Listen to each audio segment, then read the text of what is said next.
తమ విస్తీర్ణం పెంచుకుంటూ ప్రకృతి విస్తీర్ణం తగ్గించుకుంటూ విషమ సంస్కృతిని ఆకలింప చేసుకుంటూ విందుల పేరుతో వ్యర్థం అనే విషాన్ని చిమ్ముకుంటూ అదే నాగరికత అని వారికి వారు అనుకుంటూ అనుకరించకపోతే వెనకబడిపోతామేమో అని శంకించుకుంటూ బ్రతికేస్తున్న నా మానవ జాతి కోసం ఆప్యాయంగా అందరినీ పిలవండి.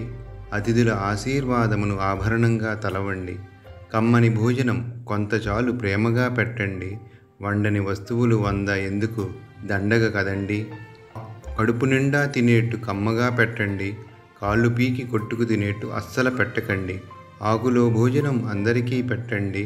అడుక్కునే భోజనాన్ని ఇకనైనా అటకన పెట్టండి.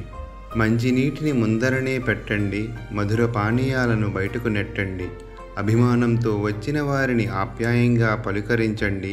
మీ ఆతిథ్యం కోసం కథలుగా చెప్పుకునేట్టు సాదరంగా సాగనంపండి.